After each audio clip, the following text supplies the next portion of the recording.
오늘 우리 고백록 묵상 24번째입니다. 알리피우스, 이 어거스틴에게는 고백록에 소개되는 중요한 두 사람의 친구가 있는데, 한 사람이 알리피우스, 또 한 사람은 네브리디우스. 오늘 두 사람의 얘기를 통하여서 말씀을 좀 나누고 싶습니다. 좀 쉽게 얘기하자면 영혼의 친구다, 이렇게 말할 수 있습니다. 알리피우스는 어거스틴의 고향인 타가스테 출신입니다. 그런데 이제 카르타고에서 어거스틴이 수사학을 가르칠 때 어거스틴의 수사학을 공부했던 또 제자이기도 합니다.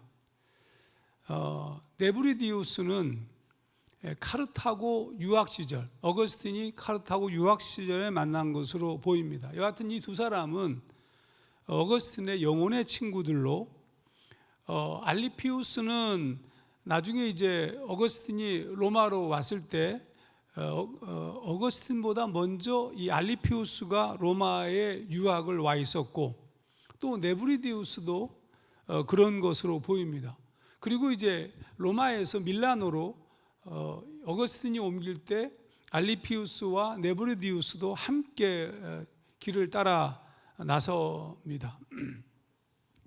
먼저 이 네브리디우스는 어거스틴이 사권 3장 6절에 나의 가장 친한 벗이라고 부를 만큼 굉장히 가까웠고 부유한 카르타고의 출신이었습니다. 어거스틴은 이 네브리디우스를 뭐라고 표현하느냐면 참으로 착하고 청결한 젊은이라고 평가했습니다. 이 네브리디우스는 점성술이나 한때 이 어거스틴이 깊이 빠져 있었던 만유교를 신뢰하지 않았지만 어거스틴의 영향으로 만유교를 믿었던 그런 친구이기도 합니다. 하지만 밀라노에서 어거스틴과 더불어 교수 생활을 하면서 회심하고 기독교로 개종하였습니다. 좀 아쉬운 것은 이 네브리디우스가 고향 카르타고로 나중에 이제 전부 이제 북아프리카 지역으로 돌아갈 때 이 네브리디우스는 타가스테까지 쫓아가진 않고 그냥 카르타고에 남습니다. 거기에 자기의 가족들이 있었기 때문이기도 하고, 그래서 가족들에게 복음을 전하는 일들을 하였는데, 아쉽게도 390년, 그러니까 나이가 거의 별로 차이가 안 났던 것으로 보자면 한 40살쯤에, 한 37에서 40살 사이에 죽은 것으로 보입니다. 이 네브리디우스와 달리 알리피우스는 같은 고향 타가스테 출신입니다. 근데 이제 타가스테와 그 다음에 카르타고에서 이 어거스틴이 수사학을 가르칠 때 제자였습니다. 근데 이 알리피우스의 아버지가 별로 이렇게 이 어거스틴을 안 좋아했어요. 그래서 수사학 공부하는 것을 별로 기뻐하지 않았기 때문에 알리피우스는 청강처럼 가끔 이렇게 수업을 듣다가 어거스틴에게 영향을 받습니다. 그래서 나중에 이제 어거스틴을 쫓아서 만이교에 빠지기도 하였고, 늘 이 소위 어거스틴과 늘 함께했던 사람이 바로 이 알리피우스입니다. 나중에 이제 밀라노를 떠나서 타가스테로 돌아올 때 같이 돌아옵니다. 같이 돌아왔을 뿐만 아니라 어거스틴보다 먼저 394년경에 타가스테의 감독이 됩니다. 그리고 끝까지 어거스틴과 함께 했던 사람이 알리피우스입니다. 오늘 여러분과 함께 좀 알리피우스를 중심으로 해서 좀 얘기하고 싶은데, 이 고백록을 읽으면서 알 수 있는 매우 중요한 것 중에 하나가, 어거스틴에게는 암브로시우스와 같은 좋은 선생님도 있었지만 그가 추구하는 삶의 노력과 함께 했던 진실한 친구들이 있었다. 그 두 사람이 바로 이 알리피우스와 네브리디우스입니다. 저는 참 이게 이 말씀을 좀 어거스틴의 고백록을 읽으면서 어거스틴이 상당히 좀 부러웠던 것 중에 하나가 뭐냐 하면, 삶에 대해서 함께 고민하고 함께 탄식하며 함께 기도하고 같이 몸부림치면서 걸어가는 영적인 친구들이 바로 이 알리피우스와 네브리디우스였다는 점입니다. 그러니까 오늘 우리에게도 이건 상당히 필요한 것 같아요. 제가 사실 좀 이렇게 친구들과 이렇게 어울리는 편이 아닙니다. 저는 좀 이렇게 고립하는 것을 예수님만 친구 삼아서 사는 이게 좀 별로 안 좋아요. 이게 목사가 이렇게 막 이렇게 어울려 다니고 막 이러면 좋은데, 제가 여러분이 잘 모르시지만 예상외로 까칠한 편입니다. 이 목회자가 돼서 이렇게 여러분을 만나지만, 만나더라도 만날 때만 반갑죠. 아니, 만날 때 반가운 척 해야 되잖아요. 막 노력하는 거예요. 엄청 반갑지만 그 다음에 이제 돌아가면 연락도 안 하고 뭐 아주 까칠한 사람입니다. 지금 많이 성화된 거 이 정도면. 그러니까 혹시 방송을 들으면서 분명히 굉장히 나하고는 친한 것 같은데 연락 한 번도 안 한다고 너무 낭망하지 마시고, 근데 사실은 그건 별로 안 좋은 겁니다. 이게 교회에서는 이 어거스틴이 알리피우스나 네브리디우스와 같이 깊은 영적 교제를 나누는 사람들이 좀 필요합니다. 교회에서 여러분 그런 관계들을, 저를 본받지 말고 서로 좀 깊은 교제들을 나누는 친구들이 좀 있었으면 좋겠습니다.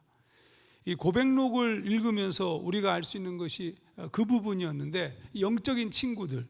그래서 6권 10장 17절을 보면 이런 표현이 나옵니다.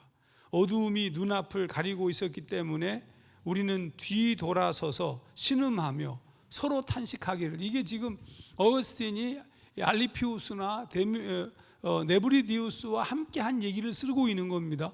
함께 탄식하기를 언제까지 이러한 상태가 계속될까 말했던 것입니다. 우리는 자주 이런 말을 했습니다.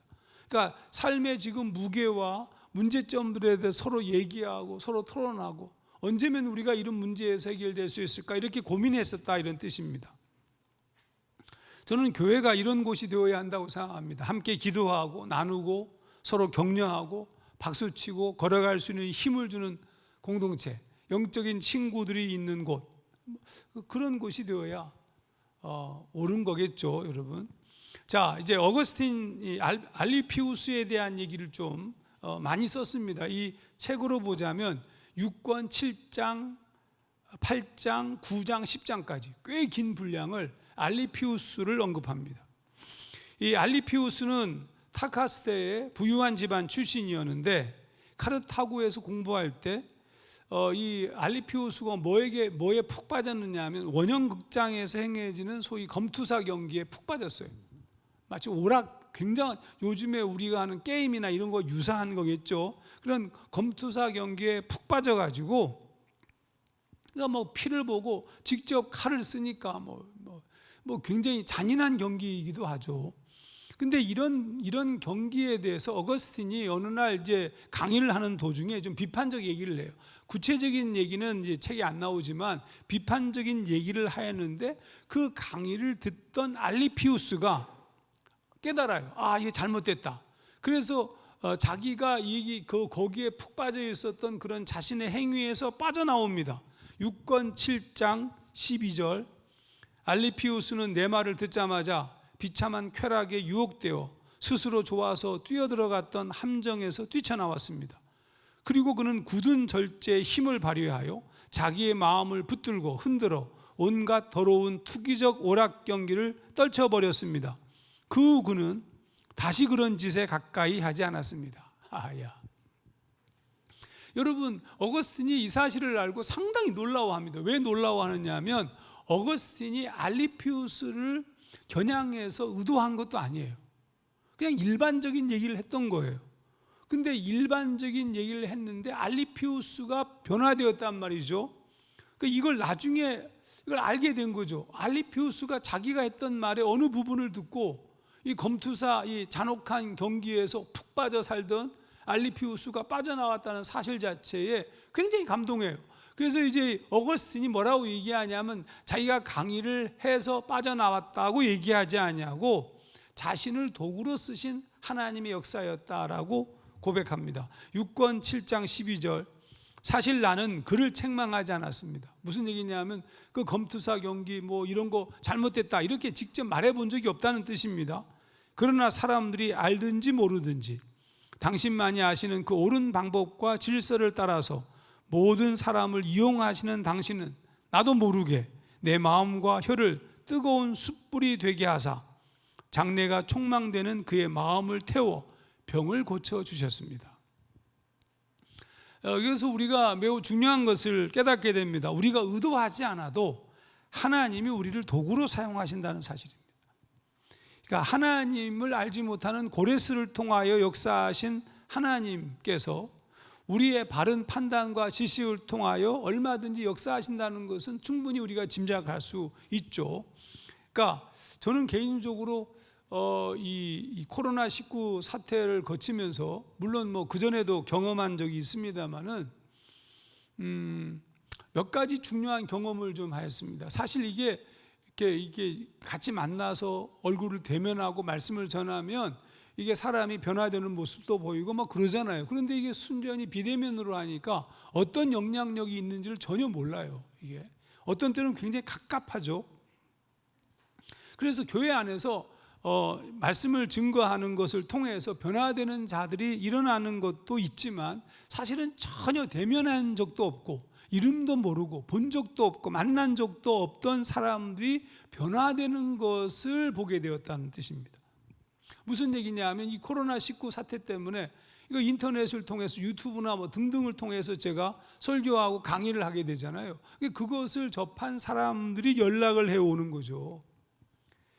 여러분이 잘 모르시지만 우리 교회 지체들은 연락을 안 해요. 왜냐하면 늘 보는 사람인데 뭐 연락하겠어요. 근데 나를 본 적이 없는 사람들은 진하게 자기가 공부한 것들을 올리고 보내주고 막 그럽니다. 여러분, 정말 굉장히 감동적이야. 좀 이건 지난 얘기니까 하는 건데, 스승의 날도 우리 교인들은 별로 반응이 없는데 우리 교회 밖에 있는 사람들이 저한테 감사합니다, 연락 오고 죄송합니다, 선물도 보내오고. 진짜로 여러분들은 뭐 스승의 날이 무슨 필요가 있어요? 365일 언제나 할 수 있는 것이죠. 전혀 안 하는 분도 여기 계시지만 여러분 누군지 모르죠. 내년 기대할게요. 예. 자, 그러니까 이게 상당히 그런 간증과 도전 이야기를 들을 때마다 굉장히 마음에 도전이 돼요. 예를 들어서 어떤 분이 제가 절대 완전한 기도를 썼잖아요. 그러니까 제가 그거를 주기도문을 따로 썼지 않습니까? 새로. 근데 이분이 그 주기도문을 자기가 읽으면서 또 자기의 주기도문으로 써서 그거를 찍어가 저한테 보내줘요. 우리 교인 중에 한 명도 없어요. 나한테 보내줄 필요가 없는 거죠. 본인들이 알아서 다 하고 있으리라고 믿습니다만 굉장히 도전이 돼요, 이게. 여러분, 우리 교회가 코로나19 상황을 지나면서 재정적인 어려움을 겪지 않고 오히려 더 많은 섬김과 나눔을 할 수 있었던 것은 우리 지체들이 하나님과 맺은 약속을 지킨 것 때문이고, 굉장히 걱정했어요. 교회가 정말 잘 움직이고 있는 것일까? 말씀을 듣고 있는 것일까? 신앙생활은 제대로 하고 있는 것일까? 라고 고민했던 부분들인데, 사실은 오히려 재정적인 풍요로움을 보면서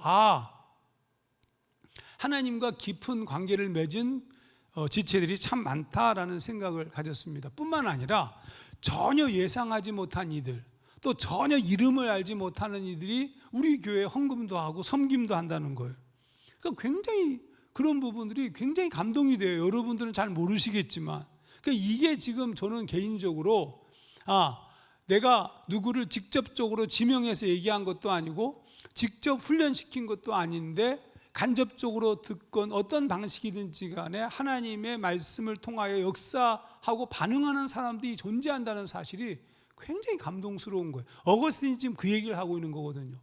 내가 알리피우스에게 직접 얘기한 것도 아닌데 그거를 그가 듣고 그가 변화되어지고 그가 그 모든 것들을 끊고 더 이상 가까이 하지 않겠다고 결단했으니까, 그것 때문에 이제 이 어거스틴이 굉장히 감동하고 있는 겁니다. 반면에 또 걱정은 사실 있습니다. 사실은 지금 제가 얘기하는 이 설교를 듣지 않을 확률이 상당히 높지만 1년이 넘도록, 1년이 뭐예요? 2년 가까이 예배를 드리면서 인터넷으로 예배를 드리니까 예배를 드리는지, 예배당은 오지 않으니까 예배를 드리는지 확인도 되지 않고, 더욱이 큐티책을 주문하지 않으니까, 받아가지도 않으니까 큐티를 하지도 않는 것이 분명하고, 뭐 11조는 고사하고서라도 가끔 작은 액수라도 주일 헌금이라도 하면 그나마 안심이 되는데 그렇지도 못한 지체들을 보면 마음이 무진장 무겁습니다. 제가 당뇨에 대한 얘기를 했는데 신방 가서 얘기하다 보니까 그러셨냐고 나한테 굉장히 마음이 상처를 그때 내가 그게 글쎄 막 이렇게 얘기하지 아니 설교도 안 들었어 이렇게 얘기 안 해요.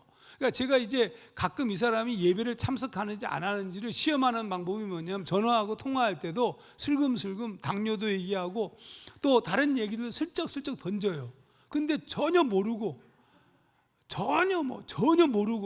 심지어 어떤 분하고는 통화하는데 우리 함기석 권사님이 돌아가신 얘기를 하는데도 그런 일이 있었냐고 그러면 무조건 예배 안 참석하는 사람이에요.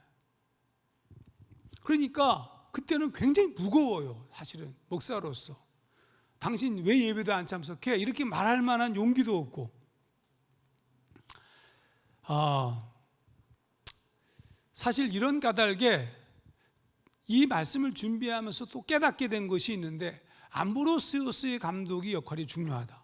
암브로시우스 감독이 중요하죠. 그의 역할로 어거스틴이 변화되었으니까. 그런데 더 중요한 것이 있는데 어거스틴이 중요하다는 거예요. 어거스틴이 암브로시우스보다 어거스틴이 더 중요하다. 무슨 얘기냐면 어거스틴이 이 알리피우스에게 도전을 준 때 아까 얘기했던 그 수사 강의를 하면서 그걸 듣고 알리피우스가 자기가 하던 그 검투사 연기를 다 포기하고 했던 그 사건 그거 자체가 벌어졌을 때는 이 어거스틴이 회심한 때도 죄송합니다. 회심한 시기도 아니고 사역자도 아니었고 여전히 만이교에 빠져 있었을 때이고 또 더더욱이 영적인 감독도 아니었던 시절이었습니다. 그런데 이 알리피우스가 누구에게 영향을 받았느냐 하면 어거스틴에게 영향을 받았다는 사실이 굉장히 중요해요. 하종환 목사의 설교로 우리 교회 교인들이나 수많은 사람들이 변화되어지고 말씀을 듣고 깨닫게 될 것이다. 그렇지 않을 거라는 것을 깨닫게 됐어요. 그럼 누가 중요하냐? 어거스틴이 중요하다는 뜻이에요.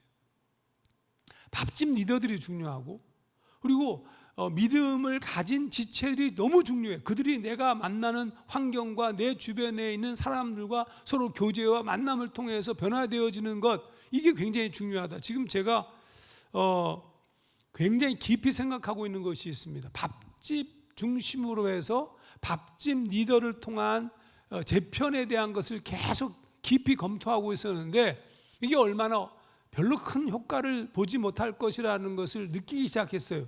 그래서 이제 좀 주춤하고 멈추는 동안에 이 말씀을 준비하다 깨닫게 된 것은 뭐냐면 밥집 리더가 소그룹을 인도하는 밥집 리더들 말고 교회에 아웃사이드로 되어 있는 사람들에 대한 1대1 혹은 2대1 관계망들을 형성하는 것을 깊이 검토하고 있습니다. 그러니까 지금 우리가 전혀 못하는 사람이 있잖아요. 아까 말한 것처럼 함기석 권사님이 돌아가셨는데도 모르는 그 사람을 신앙적인 하종환 목사의 설교를 듣고 영향을 받고 있는 어떤 사람과 1대1로 매칭시켜주는 작업을 해야 되겠다. 밥집 리더 가지고 안 돼. 밥집이 그 형제를 케어하지 못하고 있었거든요. 전혀. 그러니까 이게 지금 사실 또 많은 깨달음이 좀 있었습니다. 암브로시우스도 중요하고 또 중간 리더들도 중요하지만 그러나 아주 밑바닥에서 1대1로 만나는 사람도 중요하다.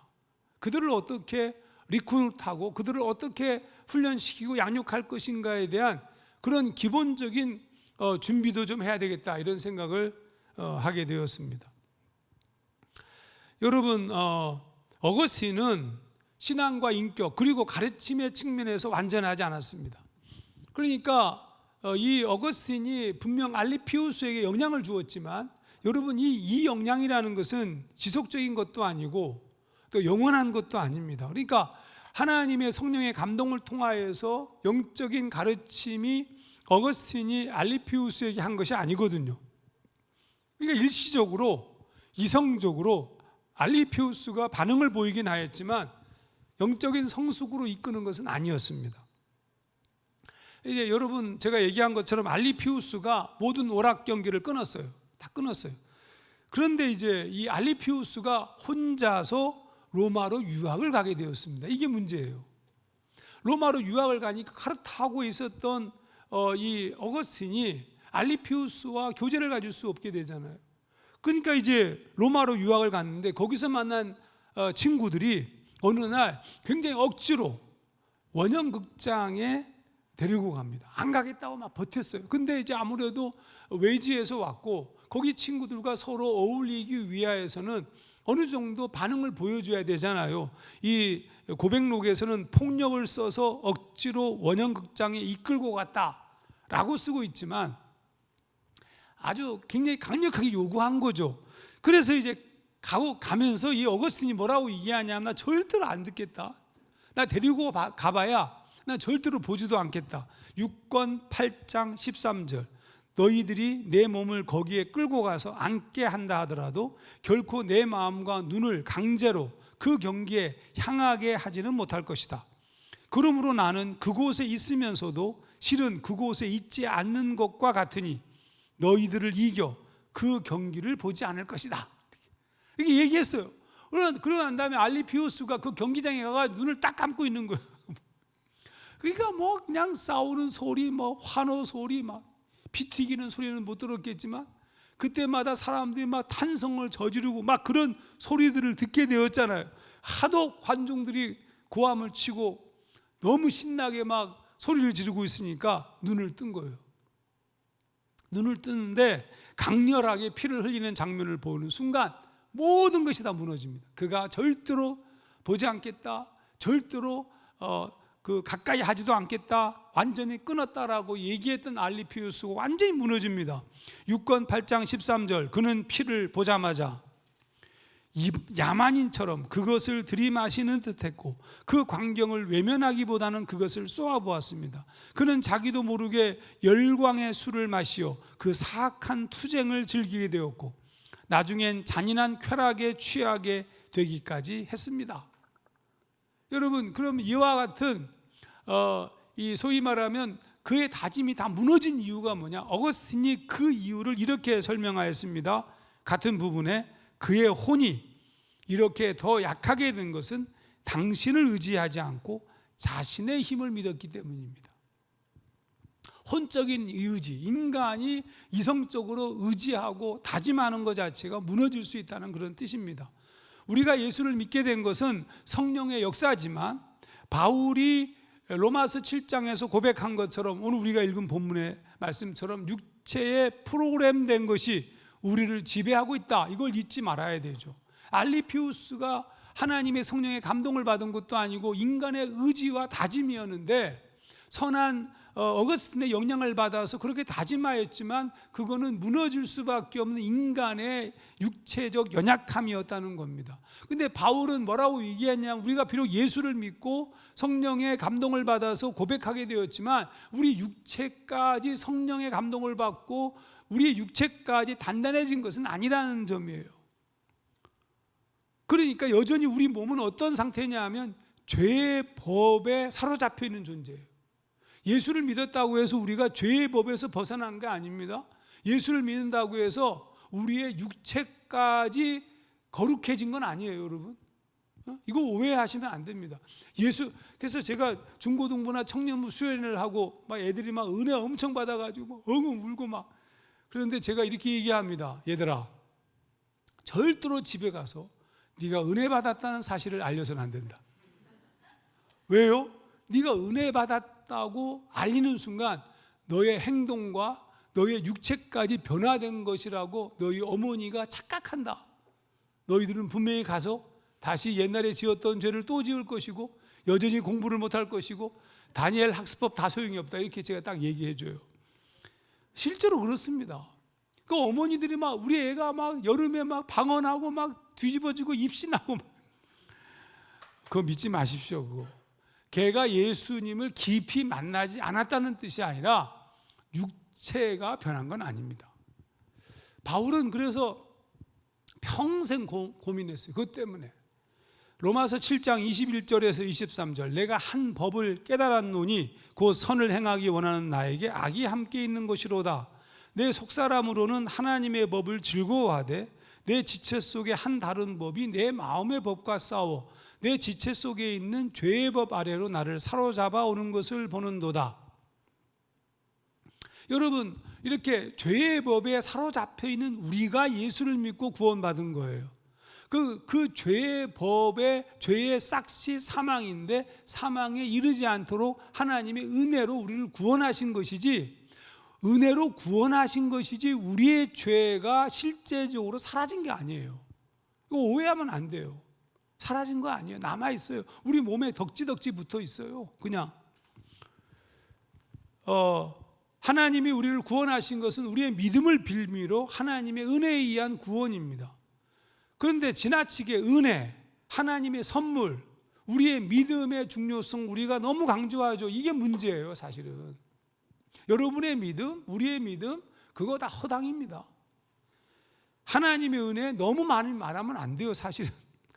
표현이 좀 이상하지만 이 지점에서 우리가 놓친 게 있어요. 그게 뭐냐 하면 율법입니다. 율법을 놓쳤어요.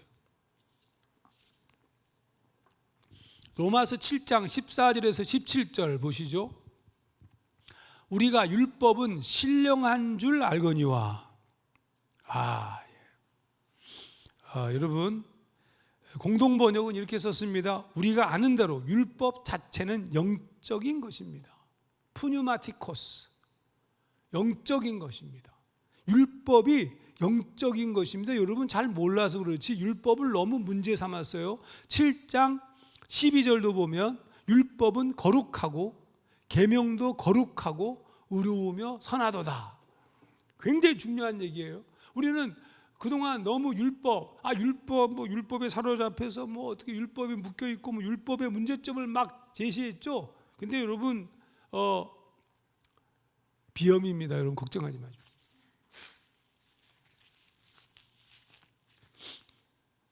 여러분 율법을 우리가 간과하였는데 사실은 율법이 굉장히 중요합니다. 다시 읽을게요. 14절부터 우리가 율법은 신령한 줄 알거니와 나는 육신에 속하여 죄 아래 팔렸도다. 나의 행하는 것을 내가 알지 못하노니 곧 원하는 이것은 행하지 아니하고 도리어 미워하는 그것을 함이라. 만일 내가 원치 아니하는 그것을 하면 내가 이로 율법에 선한 것을 시인하노니 이제는 이것을 행하는 자가 내가 아니요 내 속에 거하는 죄니라. 율법에 선한 것을, 여러분 율법에 선한 것, 율법은 영적이다. 율법은 거룩하고 의로우며 선하도다. 지금 바울이 계속 반복해서 얘기하고 있는 얘기예요. 여러분 우리에게는 하나님으로부터 온 법이 필요하며 그 법, 곧 규범을 따라 살 수 있어야 됩니다. 여러분 하나님의 법을 따라 살아가야 된다는 말을 쓰면 여러분 별로 큰 문제가 없어 보이는데 이상하게 율법이라는 말을 쓰면 좀 거부감이 들죠. 우리가 참 잘못 배웠어요. 다시 좀 보겠습니다. 22절 말씀 보세요. 22절에 내 속사람으로는 하나님의 법을 즐거워하되, 이거는 여러분 받아들이기 쉽죠.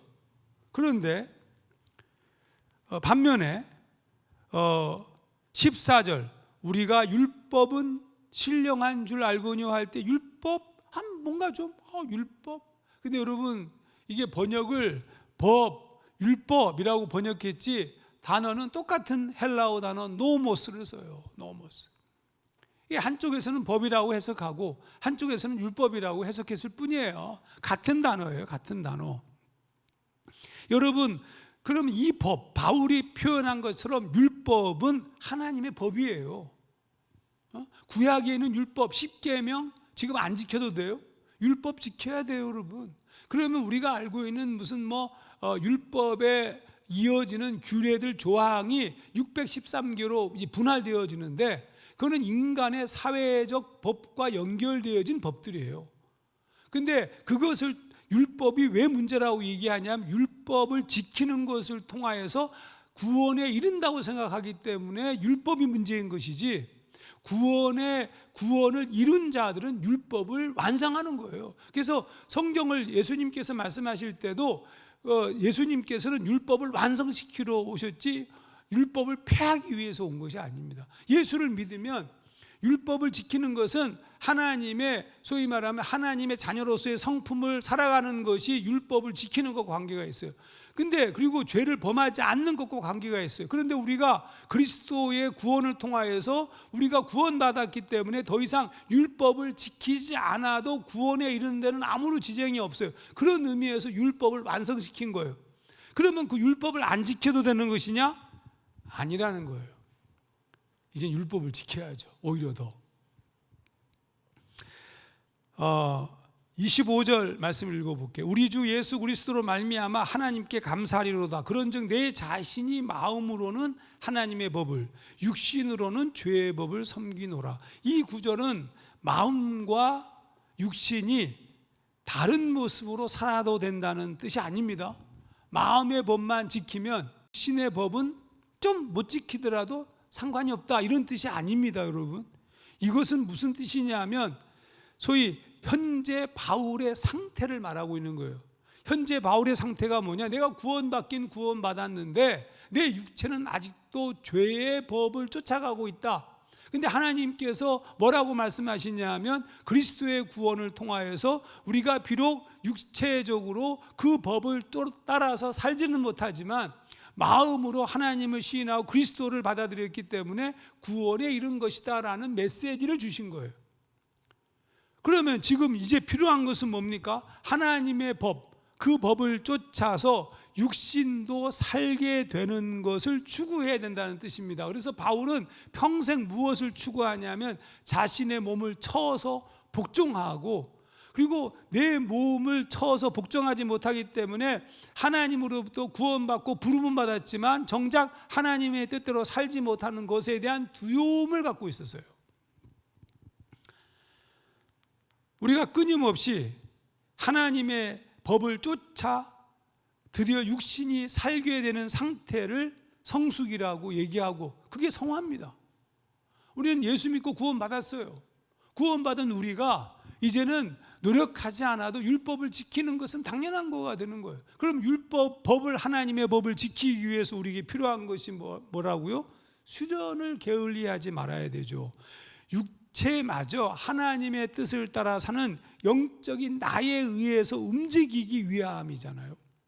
지금 바울의 말로 얘기하자면 마음으로는 하나님의 법을 섬기며 동시에 그 마음의 법에 의해서 육체가 다스려지는 것, 갈라디아서 표현으로 얘기하면 영으로 육을 제어하는 상태까지 성숙해야 한다는 뜻입니다. 그러므로 여러분, 우리가 이 게을리하지 말아야 돼요. 이 알리피우스가 육체적인 훈련이 안 돼 있죠. 당연히 내가 참으려고 하지만 참는다고 되는 게 아니죠. 나중에 이제 어거스틴도 마찬가지고 알리피우스도 마찬가지고 하나님의 영적인 체험을 하고 그분 안에서 거룩해짐으로 육체를 제어하는 훈련들을 하게 되고 그들이 성숙한 크리스찬이 그 다음에 되는 겁니다. 어거스틴은 이 모든 일이 나중에 알리피우스에게 이루어졌다고 씁니다. 나중에 이제 알리피우스는 자기 육체를 제어하는 그런 건강한 크리스찬이 되었다고 얘기합니다. 그리고 그것을 이루신 분은 하나님이시다. 그러니까 어거스틴은 도전했던 것뿐이고 그 역시 좋은 선생을 알리피우스가 만날 수도 있었지만 그 자신이 영적 수련을 게을리하지 않았기 때문에 결국 하나님이 이끄심으로 성숙한 크리스찬이 될 수 있었다라는 말입니다. 6권 8장 13절. 그러나 당신은 아주 강하고 자비스러운 손을 들어 그를, 알리피우스입니다, 이 함정에서 건져내어 자신을 신뢰하지 않고 당신만을 의지하도록 가르쳐 주셨습니다. 그 다음 문장이 중요해요. 물론 이 일은 훨씬 후에야 이루어졌습니다. 당장 이루어진 게 아니에요. 여러분, 하루아침에 이루어진 것이 아닙니다. 우리가 신앙적 수련을 게을리하지 말아야 되는 이유이고 방심해서는 안 되는 이유입니다. 한순간도 한눈 팔아서는 안 되고 매일 경성하여 깨어 있어야 되고 예수님이 말씀하신 것처럼 내 자신을 늘 돌아보며 절제하고 하나님 앞에 서야 됩니다. 육체의 훈련이 우리의 영적인 것과 연관되어 있다고요. 또 영적으로 성숙해가는 사람들은 당연 육체의 문제에 소위 신경을 쓰지 않을 수가 없습니다. 그래서 영적으로 균형 잡힌 사람은 육체적인 모습도 경건할 수밖에 없어요. 내가 육체적으로 물질적이고 세속적인 것을 탐닉하고 그런 것들에 사로잡혀 있는데 영적이라고 주장하는 사람들은 전부 다 이단이고 잘못된 사람들입니다. 가짜들이에요, 가짜들. 영과 육이 함께 가요. 영적인 성숙이 육적인 절제와 육적인 통치를 이루게 하기 때문입니다. 바울은 바로 이런 이유 때문에 아무리 시간이 지나도 늘 긴장했습니다. 빌립보서는 바울이 로마의 감옥에 갇혔을 때 쓴 책인데 거기서 이렇게 고백합니다. 내가 이미 얻었다 함도 아니요 온전히 이루었다 함도 아니라 오직 내가 그리스도 예수께 잡힌 바 된 그것을 잡으려고 달려가노라. 형제들아, 나는 아직 내가 잡은 줄로 여기지 아니하고 오직 한 일, 즉 뒤에 있는 것은 잊어버리고 앞에 있는 것을 잡으려고 표대를 향하여 그리스도 예수 안에서 하나님이 위에서 부르신 부름의 상을 위하여 달려가노라. 빌립보서 3장 12절에서 14절. 여러분, 끝나지 않았습니다. 여러분, 긴장 놓치지 마시기 바랍니다. 정신 바짝 차려야 됩니다. 여러분은 매일매일 더 성숙을 향해서 걸어가야 되고 이 정도면 됐다라는 신앙으로 멈춰서는 안 됩니다. 우리의 신앙은 점점 깊어져야 되고 그것이 내 삶의 환경과 내 주변에 있는 여건, 사람들에게 영향을 미쳐야 되고 그 정도로 우리 자신이 단단해져야 됩니다. 영적인 훈련을 게을리하지 않으므로 육체의 모습도 정결할 수 있어야 되고 더럽고 추하고 악한 것들에 대해서 영적인 힘을 가지고 절제하고 통치할 수 있는 그런 모습도 우리에겐 있어야 되는 거죠. 우리는 더 성숙해야 되고 그리스도의 완전에 이르기를 추구해야 됩니다. 절대로 늦춰서도 방심해서도 안 됩니다. 우리가 성숙한 만큼 하나님은 우리를 통하여서 당신의 일을 이루시기 때문입니다. 모두가 함께 깨달았으면 좋겠습니다. 사실 제가 이 말씀을 이렇게 묵상하면서 어거스틴의 얘기를 좀 읽으면서 더 경성해야 되고 더 깨어 있어야 되고 더 치열한 노력을 기울여야 되고 조금도 방심하지 말아야 되고 이 정도면 됐다, 다 이루었다, 이미 다 얻었다 이렇게 말할 수 없는 존재라는 것을 새삼스럽게 좀 느꼈습니다. 그런데 사실 우리의 많은 신앙인들이 이런 모습으로 살지 못하는 것을 좀 보죠. 참 마음이 갑갑하고 이미 자기가 뭔가를 다 이룬 것처럼 대단한 무슨 고수가 된 것처럼 신앙의 거장이 된 것처럼 이렇게 행동하는 것. 사실 제가 교회나 목회자들에 대한 어떤 잘못된 부분을 비판할 때 나는 의롭고 당신들이 잘못되었습니다라는 말을 하는 게 아닙니다. 저에게도 동일하게 얘기하고 있는 거예요. 그렇게 들어서는 안 된다는 것을 경고하고 있는 것이고 경성하는 태도인 것을 여러분 그런 모습이라는 걸 여러분 잊지 않으셨으면 좋겠고 더 열심을 다해서 신앙의 추구를 했으면 좋겠습니다.